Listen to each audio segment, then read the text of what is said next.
میں آپ کو بڑی سیدھی سی بات بتاؤں، قرآن میں 4 کی فرما برداری کا حکم ہے، اللہ کی ہم سیلف، رسول اللہ صلی اللہ علیہ وسلم، اہل امر اور والدین۔ پیروی کا حکم پورے قرآن میں کسی کا نہیں ہے سوائے کملی والے کے، کہ تم میرے رسول کی پیروی کرو، میں تم سے محبت شروع کر دوں گا اور تمہارے گناہ بخش دوں گا۔ پیروی رسول پہ کوئی بات نہیں ہو رہی، کوئی کام ہی نہیں ہو رہا۔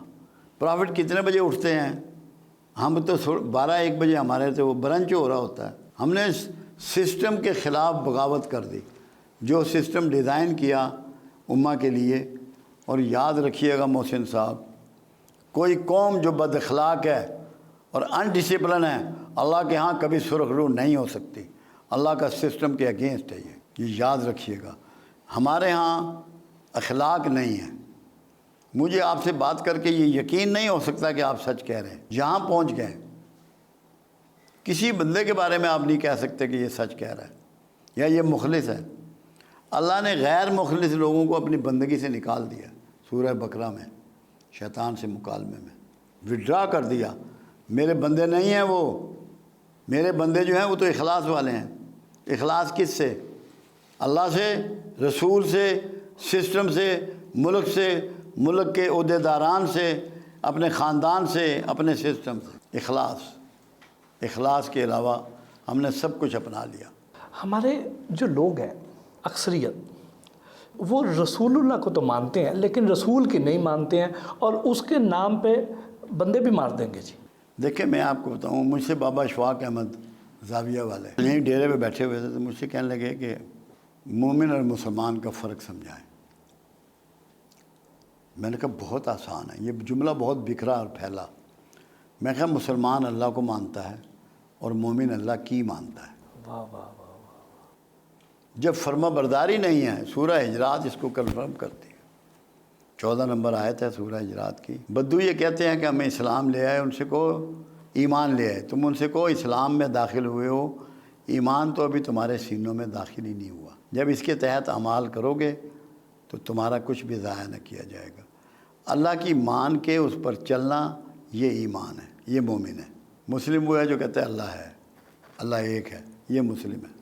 میری کتاب ہے اللہ الصمد، آج تک اسلامی دنیا میں کسی نے یہ جواب نہیں دیا۔ مجھ سے سوال کیا گیا تھا کہ نماز پڑھنے اور قائم کرنے کا فرق، تو جملہ ایک بتاؤں اس مضمون کا، بہت خوبصورت مضمون ہے۔ میں نے کہا جو نماز پڑھ رہا ہے وہ ہے جو اقرار باللسان کر رہا ہے، اللہ کو زبان سے مان رہا ہے، اور جو قائم کر رہا ہے وہ ہے جو اقرار تصدیق بالقلب کر رہا ہے، واہ واہ۔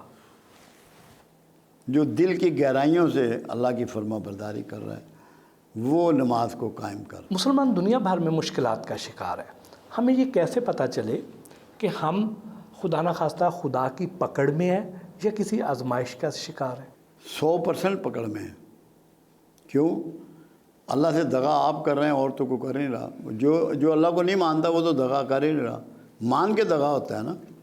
بھائی منافق جو ہے، مسلمان بنے گا تو منافق ہوگا نا، کافر کو تو آپ منافق نہیں کہیں گے۔ عبداللہ بن ابی مسلمان بنا ہوا تھا، رئیس المنافقین۔ ہم عمل کے منافق ہیں، ایمان کے تو نہیں۔ ایمان میں ہمارے سارے ٹھیک ہیں، ہمارے اعمال درست نہیں ہیں۔ یہ اللہ چاہ رہا ہے کہ ہم، یہ کام سیدھا ہونے والا ہے، پکڑ جو ہے نا۔ اب کیونکہ جب احساس ضیاء پیدا ہو جائے نا محسن صاحب، تو پھر تبدیلی شروع ہوتی ہے۔ احساس ضیاء مسلمان کو ہو رہا ہے، سٹارٹ ہو گیا ہے۔ اسے یہ پتہ لگ گیا ہے کہ میں گھاٹے میں ہوں، میں پھنسا ہوا ہوں، میں اللہ کی گرفت میں ہوں، یہ اس کو پتہ لگ گیا۔ تو یہ تو ہونا ہی ہونا ہے، تبدیلی آئے گی۔ بہت سے بزرگوں سے یہ بات منسوب ہے کہ پاکستان کو اقوام عالم میں بڑا خاص مقام حاصل ہے، اور نہیں ہوگا، اور ہم سنتے بھی آئے ہیں بچپن سے ہی۔ لیکن یہ جو حالات ہیں یہ تو دن بدن خراب ہوتے جا رہے ہیں، تو کیا ہمیں وہ مقام حاصل ہو پائے گا؟ مقام حاصل ہونے کی بات تو اس طرح ہی ہے جیسے میں یہ کہوں کہ میں محسن سے گفتگو کر رہا ہوں، اتنا یقینی ہے۔ کیوں؟ اسلام کی نشات ثانیہ ہونی ہے۔ پوری دنیا میں 2 ملک ہیں جو مذہب کی بنیاد پہ کھڑے ہوئے، ایک اسرائیل ہے اور ایک کا نام پاکستان ہے۔ اسرائیل باطل مذہب ہے، انہوں نے اپنے نبیوں کو خدا بنایا، نبیوں کو قتل کیا۔ یقیناً آخری کامیابی ان کی نہیں ہے، آخری کامیابی آپ ہی کی ہے۔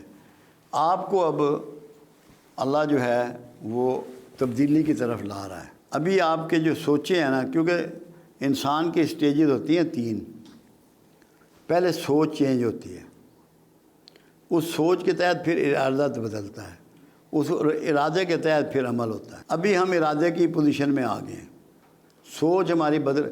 ابھی آپ دیکھیں بنگلہ دیش میں کیا ہوا، انڈیا سوچ سکتا تھا؟ بالکل نہیں، جی بالکل نہیں. ایون بنگالی بھی نہیں سوچ رہے تھے. نہیں سوچ سکتے تھے نا. آپ کے ہاں اس سے زیادہ ہوگا دین کا معاملہ، اور یہاں دین پھیلے گا. اور کیونکہ نشاط ثانیہ جو ہے اسلام کی وہ لکھی ہوئی ہے، اس خطے کے ساتھ جڑی ہوئی ہے. اس میں شیخ عبد القادر جیلانی کی بھی باتیں ہیں، صوفی برکت صاحب کے بھی حوالے ہیں، اور سب سے بڑھ کے بڑے امام سرکار کے حوالہ جات تحریری شکل میں ان کے ملفوظے موجود ہیں. جو سب سے امپارٹنٹ یہ تھا کہ میری قبر کے گردا گرد ایک شہر تعمیر ہوگا جس کا نام اسلام پہ رکھا جائے گا، اور جو اسلام کی نشاط ثانیہ کا مرکز ہوگا. تو آدھا کام تو ہو چکا ہے، وہ شہر تو بن گیا. اب اسٹیٹ بننی ہے. اسٹیٹ بننے سے پہلے ایک چیز سمجھ لیں آپ، اگر ہم نجس لوگ ہیں اپنے اخلاق میں، اپنے کریکٹر میں، دین کے معاملے میں، تو کیا ہمیں اللہ یہ موقع دے گا؟ تو اس کا مطلب یہ ہے کہ لوگوں میں تبدیلی آنی ہے. گروپنگ ساری ختم ہوگی، ایک سوچ پہ لوگ آئیں گے. مسلک جو ہیں یہ بیک گراؤنڈ میں جائیں گے، ایک سوچ پہ لوگ آئیں گے. ماشاء اللہ. اور جو ایسے لوگ ہیں جن میں تبدیلی نہیں ہے یا جو تبدیل نہیں ہونا چاہتے، ان کو اللہ ایلیمینیٹ کرے گا. ایسے لوگ آئیں گے، کیونکہ غزوہ کا مطلب یہ ہے، رسول اللہ صلی اللہ علیہ وسلم کی شرکت والے لڑائی کو غزوہ کہتے تھے، ورنہ سرایا ہوتے تھے. آپ شریک تو نہیں ہیں مگر پروگرام آپ کا ہے. واہ. اب قرآن کہتا ہے کہ آخری فتح اسلام کی ہوگی اور دنیا میں اسلام پھیلے گا. مرکز اس کا جو ہے وہ 3 ملک ہیں، جو میں نے اپنے اس میں پوائنٹ میں لکھا ہوا تھا. پاکستان، خراسان. خراسان میں سارا افغانستان بھی آتا ہے، اور ترکستان. 3 ملک اس میں پورا حصہ لیں گے اور فتح یاب ہوں گے. اسرائیل کے نابود ہونے کا، بنو اسرائیل کے وقت قریب ہے. کہ سب سے پہلے یہ ہے کہ رسول اللہ صلی اللہ علیہ وسلم کا ایک فرمان مبارک ہے کہ سب سے بہتر زمانہ میرا، اس سے کم بہتر میرے اصحاب کا، اس سے کم بہتر تابعین کا، اس سے کم بہتر تبع تابعین کا، اس سے کم بہتر تبع تابعین کا. یہ 5 دور ہیں. اس کے بعد 6واں دور جب شروع ہوگا، یہ دور فتن ہوگا، جو قیامت تک بڑھتا ہی چلا جائے گا. دور فتن میں چلنے والے سے کھڑا ہوا، کھڑے ہوئے سے بیٹھا ہوا، بیٹھے ہوئے سے اپنے گھر میں دروازہ اندر سے بند کر لے، وہ محفوظ ہے. مگر دور فتن کی جو آپ نے تفصیلات بیان فرمائی ہیں، احادیث ہیں، ساری ترتیب ہے، مسلم میں ہے، بخاری میں ہے، بلکہ احادیث کا کوئی مجموعہ ایسا نہیں جس میں ان کا ذکر نہ ہو. خاص کر اولیاء مقبول جان نے ابھی ایک کتاب تھی حماد بن نعیم کی، وہ چھپوائی، وہ ہے دور فتن پہ. اس میں بھی یہ سارے ذکر موجود ہیں، جس کے مطابق جو میری فیلنگ ہے یا جو میں محسوس کر رہا ہوں، میرے ذہن میں ایک ترتیب اس کی بلٹ ہوئی ہے. کہاں سچ ہوتی ہے کہاں نہیں ہوتی، یہ تو مالک کا کام ہے. اپنا ارادہ بدل دے، اپنا پروگرام بدل دے، وہ تو مالک ہے. پہلے نمبر پہ جو اب واقعہ آپ دیکھیں گے وہ ہوگا ہر مجدون کی جنگ، جس کو آرمیگا ڈاؤن کہتے ہیں، جو ابھی فلسطین میں ہو رہا ہے. یہ بڑھے گی. اچھا. ہر مجدون ایک پہاڑی سلسلہ ہے، وہاں ابھی شروع نہیں ہوئی. جب وہاں ہوگی تو یہ ورلڈ وار ہوگی اور دنیا ساری اس سے تباہ ہوگی. ویسٹ کا تو نشان بھی نہیں بچے گا. اچھا. بہت زیادہ دنیا میں تباہی مچے گی. اس کا نام ہے انگلش میں آرمیگا ڈاؤن، عربی میں اس کو ہر مجدون کہتے ہیں. یہ پہاڑی ایک جو میں جلدی دیکھ رہا ہوں، جس دور میں آپ اور میں رہ رہے ہیں. اس کے بعد ہے خروج دجال. 2 نشانیاں اس کی 3 پوری ہو چکی. مسلم کی حدیث ہے کہ دجال خراسان سے خروج کرے گا. خراسان یہ افغانستان وغیرہ، یہ سارا خراسان ہے. اور اس کی حمایت کرنے والے پچکی ہوئی ڈھال کے چہرے والے ہوں گے۔ شمالی اتحاد نے اس کی حمایت کی، جن کے جو پھینے ہوتے ہیں جی بالکل جی، انہوں نے پچکی ہوئی ڈھال کے چہرے والے تھے، انہوں نے حمایت کی۔ وہ ایک ہاتھ سے آگ برسائے گا اور دوسرے ہاتھ سے اناج برسائے گا۔ کیا اس کے جہاز نے، وہ ایک ہی جہاز نے بم بھی گرائے اور ایک ہی جہاز نے آٹا اور گندم بھی گرائی جی، گرائی۔ اور وہ فتح یاب ہوگا۔ پھر ایک اور علامت بتائی، وہ حیرانگی ہوتی ہے کہ 70,000 اصفہانی یہودی کالی ریشمی چادریں اوڑھنے والے دجال کے ساتھ خروج کریں گے۔ اصفہان میں سب سے زیادہ آبادی جیوز کی ہے، ان کی پارلیمنٹ کے ممبر بھی ہیں اور کالی ریشمی چادریں اوڑھتے ہیں۔ جی بالکل۔ دیکھیں میں آپ کو بتا رہا ہوں تاکہ اب یہ ہے خروج دجال کا زمانہ، جتنی نشانیاں ہیں نا، ابھی یہ سکے ختم ہو جائیں گے بالکل، یہ نوٹ کارڈ کریڈٹ کارڈ چلے گا، تاکہ ایک آدمی آپ کے سارا فائنانس کو ایک لمحے میں روک لے۔ ایسے ہی جی، آپ کی زندگی کو ایسا کر دیا جائے گا کہ ایک آدمی آپ پہ رول کرے پوری دنیا میں، چاہے کرنسی ہو، چاہے موبائل ہو، چاہے کھانا پینا ہو، کچھ بھی ہو۔ یہ اب خروج دجال کا زمانہ آ پہنچا ہے۔ پھر ظہور مہدی ہے نزدیک، اس کے بعد پھر خاتمہ بنی اسرائیل ہے، جو ہر مجدون ہوگی نا اس کے ساتھ ہی اسرائیلی ختم ہو جائیں گے۔ حدیث مبارکہ یہ ہے، کوئی پتھر، کوئی اینٹ، کوئی درخت، کوئی سایہ ان کو پناہ نہ دے گا، صرف ایک درخت ہوگا زرکت کا، وہ اس کے پیچھے یہودی چھپ سکیں گے۔ یہودیوں کو اس حدیث کا اتنا یقین ہے کہ انہوں نے یہ 50 لاکھ پودے لگوا دیے ہیں زرکت کے، ان کو پتہ ہے کہ یہ پوری ہونی۔ اس کے بعد ہے اسلام کے نشات ثانیہ، جس کے سٹارٹ 3 ملکوں سے ہوگا، ترکیہ، پاکستان، خراسان۔ پھر غزوہ ہند ہے کہ ہندوستان پہ یلغار ہوگی اور وہاں اسلام پھیلے گا، ہندو یا اسلام قبول کریں گے یا مارے جائیں گے۔ پھر نزول عیسیٰ ہے، نزول عیسیٰ جب ہوگا تو جو فوجیں غزوہ ہند لڑیں گی وہ جا کے شام میں عیسیٰ کی فوجوں سے جا ملیں گی۔ یہ تو جو ترتیب میں دیکھ رہا ہوں، محسوس کر رہا ہوں، پڑھتا ہوں، وہ ہے۔ پاکستانیوں میں بڑی چینج آئے گی، غربت یہاں کبھی نہیں ہوگی۔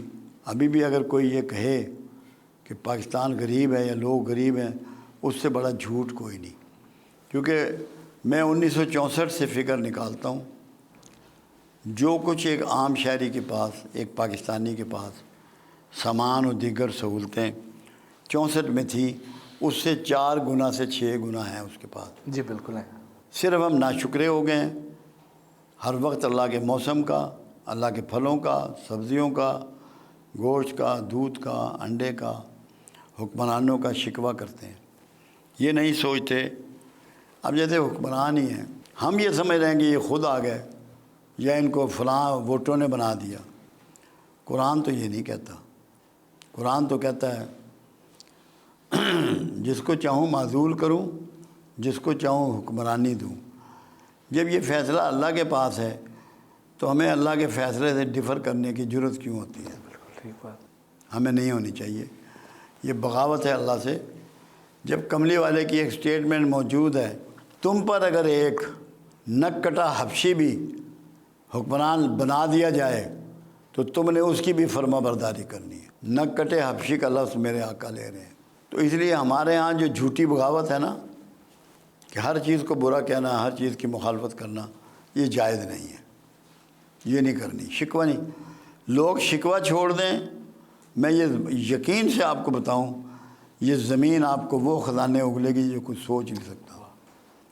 سونا، چاندی، تانبا، پیتل، پلیٹینم، گیس، پیٹرول، زمرد، یاقوت، سب اگلے گی۔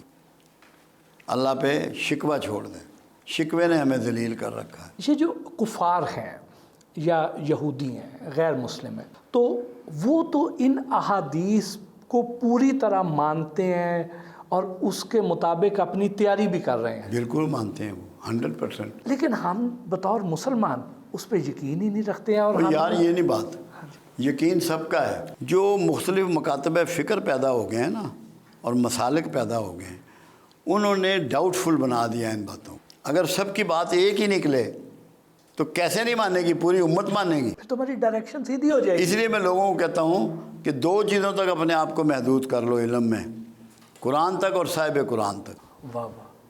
میرے 4000 سے اوپر لیکچر ہیں دنیا بھر میں۔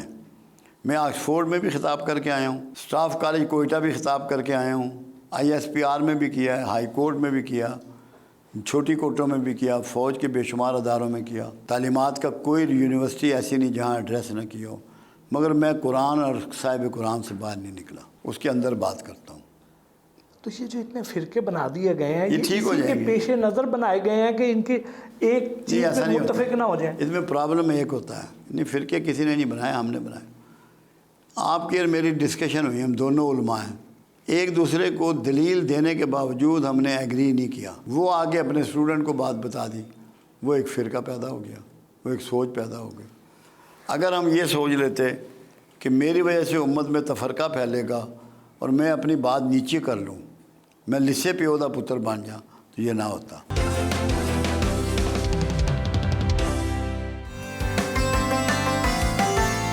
پرتکلف انداز میں ہماری خاطر تواضع کی۔ آج کل ہمارے پاکستان کے زیادہ تر لوگ سخت مایوس ہیں، گھبرائے ہوئے ہیں، ملک چھوڑ کے جانا چاہتے ہیں، وہ کہتے ہیں یہاں پہ ہمارا فیوچر نہیں ہے۔ تو کیا پیغام دیں گے انہیں، کیا کہیں گے؟ جہاں تک فیوچر کی بات ہے، ویسٹ میں فیوچر نہیں ہے جہاں لوگ جا رہے ہیں۔ کیوں؟ ان کے سائنسدانوں سے پوچھ لو، انہوں نے 2032 کی پیشن گوئیاں کی ہوئی ہیں ان کے سائنسدانوں نے، نجومیوں نے نہیں، کہ سمندر جو ہیں وہ چڑھ دوڑیں گے جو ان سمندروں کے کنارے ممالک ہیں ان پہ، اور انہیں تباہ و برباد کر دیں گے۔ دوسری چیز، چائنا جب سے آیا مارکیٹ میں، کیونکہ یورپ کی ساری ترقی اور کامیابی انڈسٹری سے تھی، ایگریکلچر سے یا منرل سے نہیں تھی، یا تھوڑی بہت فشنگ تھی۔ چائنا نے ان کی تمام مارکیٹیں جو ہیں ان کو سلا دیا ہے، بہت زیادہ بے روزگاری ان کو فیس کرنی پڑ رہی۔ دونوں جنگیں جو اس سے بھی پہلے ہوئیں وہ بھی معاشی حالات کی وجہ سے ہوئیں۔ اب معاشی طور پہ ویسٹ جو ہے وہ بہت ہی کمزور ہوتا جا رہا ہے، اس کے ہاں بے روزگاری بڑھ گئی ہے، غربت بڑھ گئی ہے، مہنگائی بڑھ گئی ہے، لوگ پریشان ہیں۔ ہمارے لوگ تو ان کی تو عقل نہیں کام کرتی ہے جو باہر جا رہے ہیں۔ میں ہر ایک کو منع کرتا ہوں کہ تمہارے پاس یہاں کھیت موجود ہے، جس کے پاس پروڈکشن یونٹ موجود ہے اسے کیوں بھاگنا ہے ملک سے؟ اپنے کھیتوں کو آباد کرو، اپنی دکانوں کو آباد کرو، اپنی گلیوں کو آباد کرو، تمہیں بہترین زندگی گزرے گی۔ صرف جب ہم کمپیریزن کرتے ہیں نا دوسری اقوام سے، پھر ہم بھاگتے ہیں، کمپیریزن میں ہم کمزور ہیں، مگر یہاں سب کچھ ہو جانا ہے۔ انڈیا میں کروڑوں آدمی فٹ پاتھ پہ پیدا ہوتا ہے، فٹ پاتھ پہ مرتا ہے، کروڑوں آدمی رکشہ رائڈر ہے، ٹرین کے اوپر چھتوں کے لوگ سفر کرتے ہوئے مرتے ہیں۔ پاکستان میں تو باہر کوئی نہیں سوتا، یہ صرف مستی ہے باہر جانے کی، دھوکے میں ان سب کو واپس آنا ہے۔ دور فتن کی حماد بن نعیم بن حماد کے مجموعے کی ایک احادیث ہے جو آج کل یہ اوریہ کبھی کبھی کوٹ کرتا ہے۔ پوچھا گیا یا رسول اللہ صلی اللہ علیہ وسلم، آخر زمانہ میں فرنگیوں کے ملک ہوں گے؟ فرمایا بہت سے ہوں گے۔ کیا ان میں مسلمان بھی ہوں گے؟ فرمایا بہت لوگ وہاں مسلمان ہوں گے، مگر آخر زمانے میں ان کو قتل کیا جائے گا۔ تو وہ زمانہ آ گیا، کیونکہ نفرت کی لہر، دیکھا کام تو چھوٹا سا سٹارٹ ہوتا ہے نا، ابھی برطانیہ میں ہوا نا شروع، یہ بڑھ جائے گا۔ وہ جو خاکے بناتے ہیں وہ بھی اسی لیے بناتے ہیں، آپ کو ٹیسٹ کرتے ہیں کہ آپ میں غیرت کتنی رہ گئی ہے، سو گئی ہے یا جاگتے ہو۔ تو یہ تو کامیاب تو آپ کا خطہ ہونا ہے۔ کیوں؟ آپ کے پاس ہر پیداوار ہے، پہاڑ ہیں، برف ہے، سبزیاں ہیں، گوشت ہیں، پھل ہیں، انڈے ہیں، دودھ ہے، بکری ہے، پانی ہے۔ کوئی چیز ایسی ہے جو آپ کے پاس نہیں؟ آپ کو صرف IMF سے پیسے ہی لیتے ہیں نا کہ کوئی سامان لیتے ہیں، سامان تو آپ کے پاس موجود ہے۔ وہ تو مس مینجمنٹ کی وجہ سے اور کرپشن کی وجہ سے ہم ذلیل ہو رہے ہیں، ورنہ تو کوئی ایسی بات نہیں ہے۔ یہاں ہر چیز بازار آپ کے بھرے ہوئے ہیں یا نہیں؟ کوئی چیز آپ چاہیں، کھانا پینا پہننا، تو آپ کو دقت ہوتی ہے؟ تو پھر پاکستان میں کوئی دقت نہیں۔ اور یہ کب تک بہتری کی امید؟ میرا اندازہ یہ ہے کہ اس سال میں بہتری شروع ہو جائے گی، آخر میں 2024 کے آخر میں پاکستان بہتری کی طرف چل پڑے گا؟ چل پڑے گا، اور 2025 میں آپ اس کا نظارہ خود کریں گے۔ واہ ماشاء اللہ۔ مجھے تو کوئی دھوکہ نہیں، وہم نہیں ہے۔ اور اس کے بعد پھر یہ آگے بڑھتا رہے گا یا پھر کہیں؟ بڑھے گا، پیچھے اب پیچھے ریورس نہیں ہے، پھر تو آگے ہی ہے۔